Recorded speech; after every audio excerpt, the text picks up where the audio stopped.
There are novels, of course, and then there are constellations.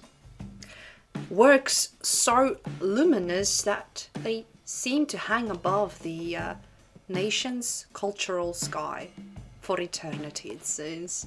And today we're going to look at a page in history of not just Imperial Russian literature, but I think at a work and an author, first and foremost, that influenced the world.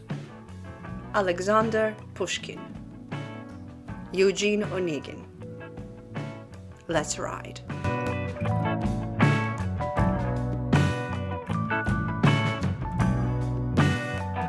Welcome to Check That Book, a special place on the internet where you and I get acquainted with some of the most curious, sometimes unorthodox pieces of work ever created. Not just literature, but primarily, of course, we focus on that. And today we're going to cry happy tears and sad tears, as a matter of fact, because I personally have a connection with this. Not with this character, but with this particular way of writing that we're going to explore today, and with the story, as a matter of fact. Much like with Memoirs of a Geisha, Eugene Onegin has touched me ever since I first laid my eyes upon it when I was again in my teens. Now, to me, the only author that rivals William Shakespeare, whom I adore, and you've seen my collection of Shakespeare's works, full collection, mind you. The only one that rivals in a good way to me is Alexander Pushkin, and his influence is perhaps the most prominent, not just in the Eastern/Slavic world, but like you've probably seen in the thumbnail, it has its cultural influences all over the world, and the world of cinematography, naturally. Even if the novel is not directly adapted, its concept, so to speak, is used quite widely. Written between 1823 and 1831, Eugene Onegin is not merely a story, it is a confession, a satire, a romance, and actually a mirror held up to Russian society to a degree. It is poetry that moves like music, elegant, ironic, and rather intimate.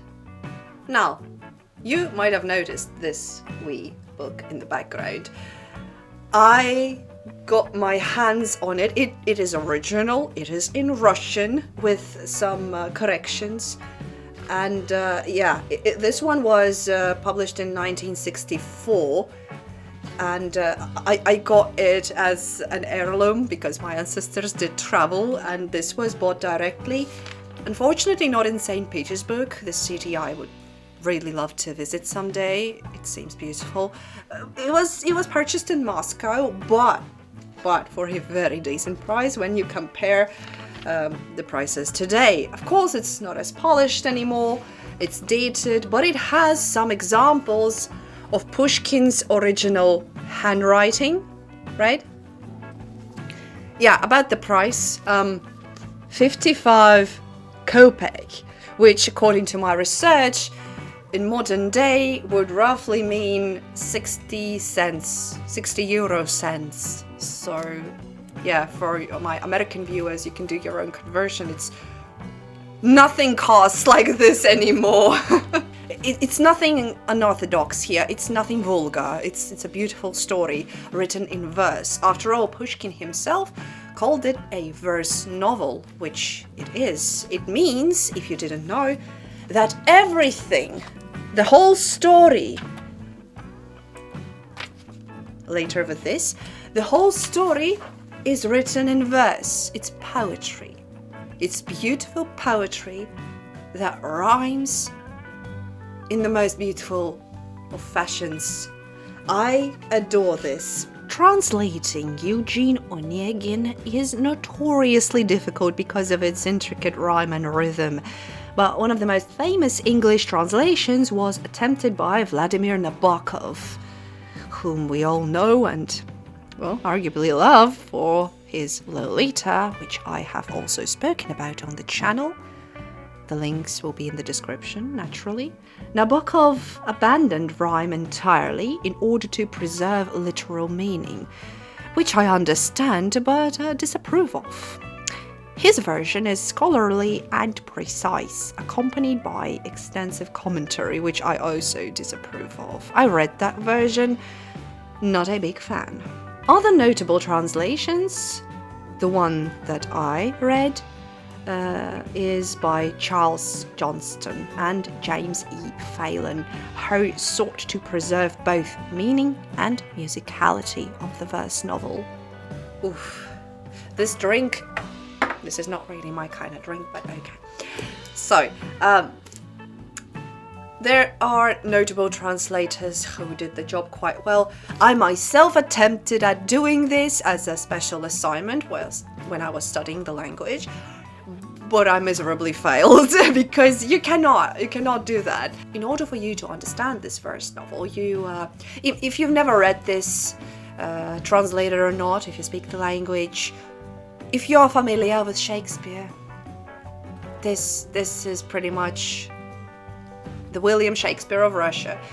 But this story in particular is very special. Not only is it perhaps one of the most famous, if not the most famous, stories that Pushkin wrote, but it's also the most impactful. And besides, having over 300 pages of verse, and it's all a novel, a coherent story, bravo. I mean, the only person I know who was doing this properly was William Shakespeare, and even his works are complicated enough to read unless you are familiar with Shakespearean English. Now, before we enter the drawing rooms and dueling grounds of Onegin's world, we must understand the man who created it. Alexander Pushkin was born into aristocracy in 1799, but his ancestry was extraordinary. His great-grandfather was Abram Ganable, an African nobleman brought to Russia and adopted by Peter the Great. This blend of lineage, European refinement, and outsider status shaped Pushkin's acute awareness of identity, society, and belonging. According to the sources at the time, Pushkin himself lived dangerously and passionately. He fell in love often, he experimented with his writings, and thus with this unique stanza form now called the Onegin stanza, which this one is, 14 lines, mind you, 14 lines of iambic tetrameter with a distinctive rhyme scheme, and this just works. You can almost sing it, as a matter of fact. And well, there is an opera, there is a ballet, there are movies, and we are gonna briefly look at all of them, but again, one stands out more than others. And this is the image of Tatiana that I had as a bookmark. So bizarre. I don't even remember having it here. Eugene Onegin tells the story of a young aristocrat, Eugene Onegin. Intelligent, rather modern, and terminally bored. He has tasted everything St. Petersburg society can offer. Balls, flirtations, gossip, fashion, everything. Nothing satisfies him, and when he inherits a country estate, he retreats to rural life, seeking novelty. There he meets Lenski, a romantic young poet. Yes, this story is going to be full of that. And through Lenski, he meets two sisters, Olga, the lively and charming one, and Tanya, the quiet and introspective. Tatiana falls deeply in love with Onegin, and in one of the most celebrated scenes in Russian literature, she writes him a letter. An outpouring of raw, uncontrollable emotion even. It's basically her confession. And whilst you might argue this is a stupid thing to do, we've all been there. Okay, almost all of us been there. And if we haven't, then at least once in your lifetime, especially if you're a young girl, this thought crossed your mind. I mean, I've been there as a poet myself. It didn't strike me up as a poet. It didn't unfold this pathway, but it influenced my further writings and changed my course drastically. As with my own book, Misanthropically Inclined, I think I have some verses that are taken from my original writing, which was a letter of confession. Of course, I took Tatiana's letter as inspiration, and I ended up, if I remember correctly, writing at least 3 full A4 format pages of rhymed lyrics. Yeah, it's basically your 3 full pages of poetry in verse confessions to a man I thought I was in love with.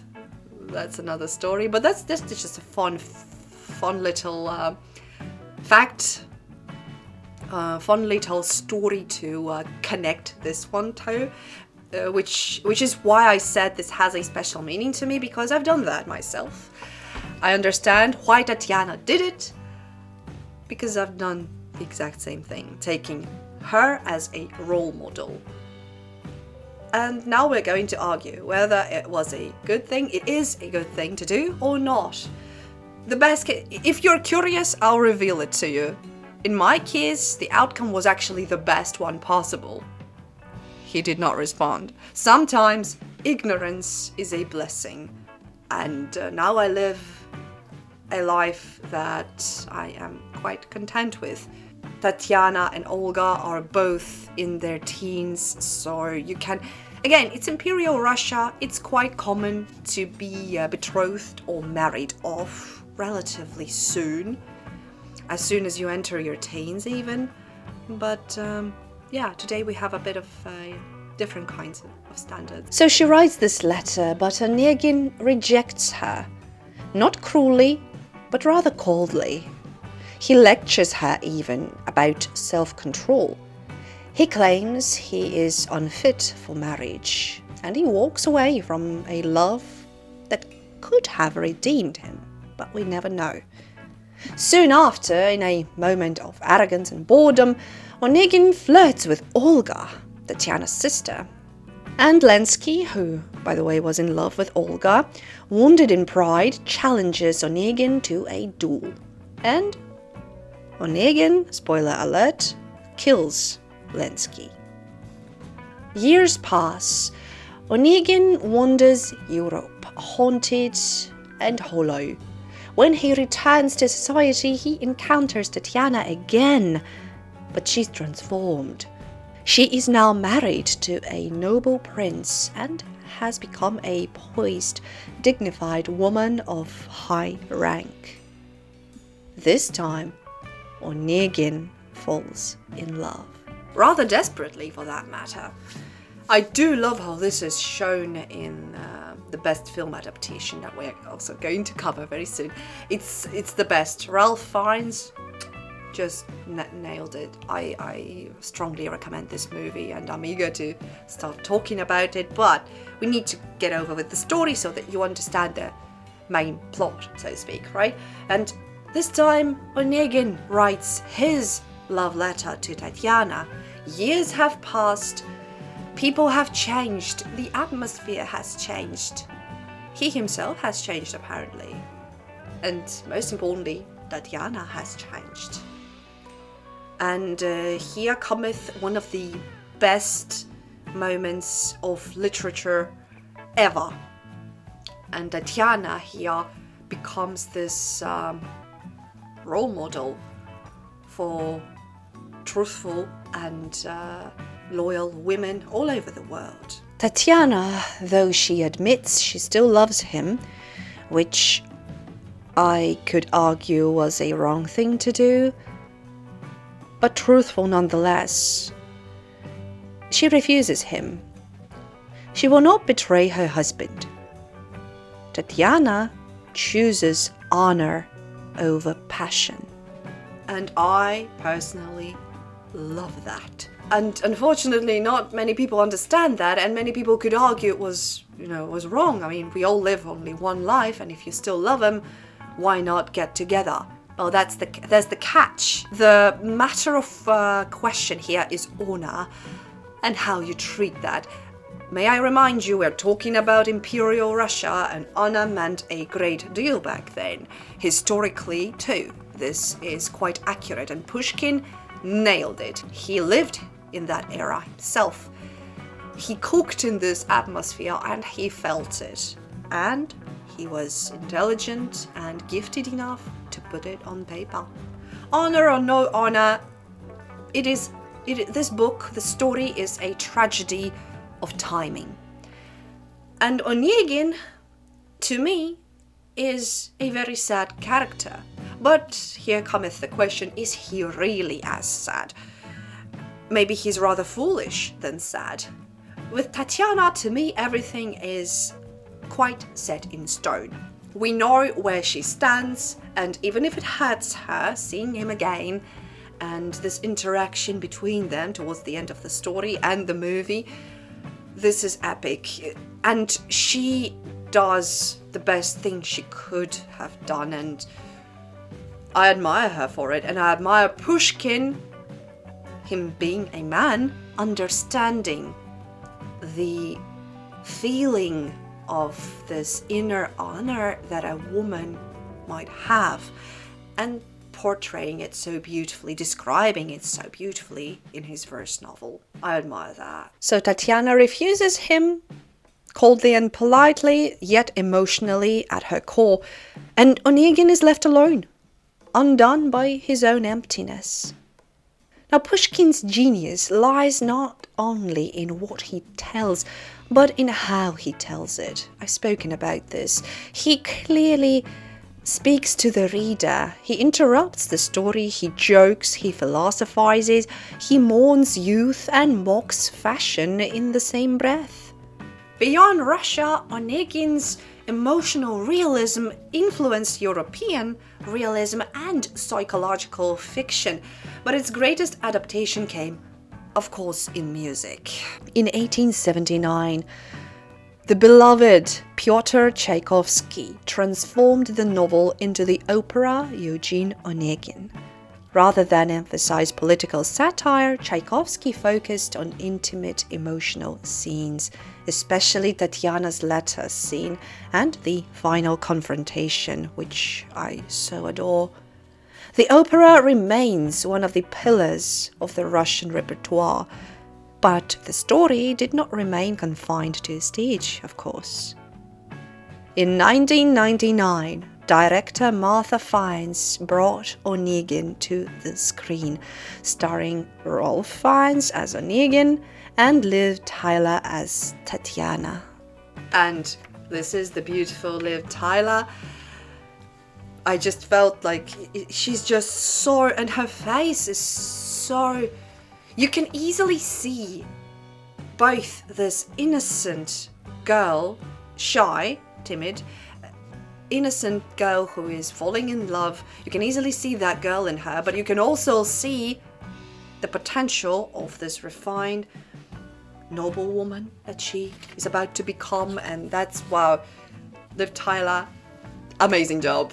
The film is visually poetic. It's so lush, capturing the cold austerity of the Russian countryside and the suffocating elegance of these aristocratic interiors in the posh St. Petersburg of the time, which most likely was pretty much how it really looked like when Alexander Pushkin was around. After all, Onegin, like I said, is not an antagonist. He is a sorry sight, especially towards the end. But to me, even in the beginning of the film, Not so much in the novel because, again, it's not the visual thing. When it comes to visualization, you get to read emotions a bit better. We've spoken about this in my book versus movie playlist, which I'll also link in the description. Onegin is this tragic character, but not because of someone else or something else even. He's tragic because of himself, I'm afraid. And that is an interesting point to take home. Leave your thoughts in the comments section. Do you think Onegin is an anti-hero? Do you think he is the tragic hero? Is he even a hero? I think he kind of is. Because to many, he is supposedly a reflection of that time that the story was set in and written at. He could have taken advantage of Tatiana, once she confessed to him, because Pushkin describes her as beautiful, and Onegin himself in the book says to Lenski that, and I quote, if I remember correctly again, I might distort the quote, but after Lenski admits that he's in love with Olga, the other sister who is more bubbly and alive, Onegin tells him that, sure, but if I were you, a poetic soul like you, I would have preferred Tatiana. And yes, he does mention that she is pretty, but somewhat sad. But again, he admits that she's not described. Pushkin doesn't describe her as inferior visually. She's a beautiful girl, nothing stunning, nothing extraordinary. She's just reserved. Sometimes shy women, and shy guys too, are overlooked like that. Onegin has tried it all. Has he tried something like Tatiana? I know it sounds horrible, but you know what I mean. Not just intimately, I mean, has he tried a relationship with such a girl? Not sure. He could have taken advantage of her, but he didn't. Which to me speaks volumes of his understanding of honor, nonetheless. And here cometh this moment of argument, because this story does tell you this moral lesson of it's better to regret something that you've done than something that you didn't, or didn't even try. But in some cases, does it really? Maybe Tatiana did love her future husband, and she was content and happy. Maybe she didn't. Maybe she would be sad and suffering till the end of her days, but at least she maintained her honor.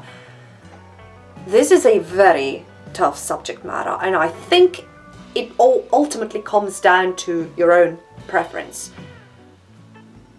Would you choose to leave it all behind, grab the man and be happy? Because again, I do understand, we live once, at least in this timeline and in these bodies, right? Choose happiness over honor. Or you choose honor over happiness. And then there's another arch here. Would it really have been happiness? After all, Tatiana fell in love with the very image of Onegin. She didn't know him. And I believe that the Arabic people are right when they say that love, actual love, comes after a while of coexisting. I think it's true. Everything else is falling in love or being in love, being infatuated. Everything else is just that. It's a bit more superficial. Sure, there are exceptions. I do believe in them, but those are just exceptions. When Pushkin himself died after a duel, eerily echoing his own fiction, mind you, Russia mourned a great poet, perhaps the greatest of all time in Russia's history. But the legacy lives on, as you might have understood by now. If you haven't heard of Eugene Onegin, you've definitely heard of the concept, and that's where it's coming from. It is a love story, a difficult one, with a questionable ending. But I would still have it that way. I wouldn't have changed a thing. Sure, in real life, you don't know. How would you have acted in Tatiana's place if you're a female? And if you were a gentleman, what would you do if you received a letter of confession, such as this? A beautiful letter, mind you.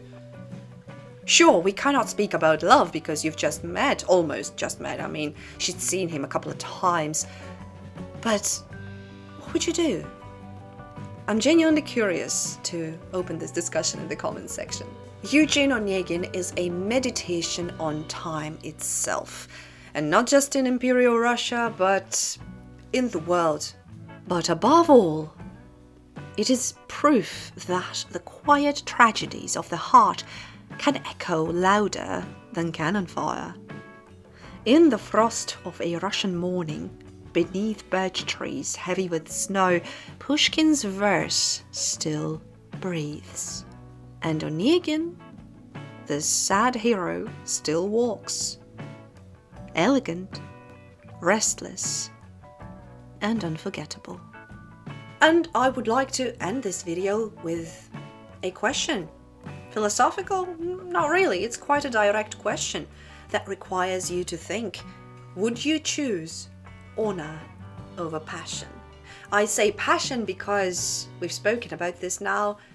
I'm not sure it was quite love. It still is, it's enamorment, but here cometh another question. What love is to you? This novel, this verse novel, raises more questions, more philosophical and intimate questions that you as a reader must answer honestly to yourself. And only then can you interpret this novel the way that is suitable to you. And by the way, don't trust the line, the less we love a woman or we show our love to a woman, the more she loves us. Gentlemen, take notice, this is bullshit. Love your women, I encourage you. Show them love every day. No matter how you do it, it depends on your woman.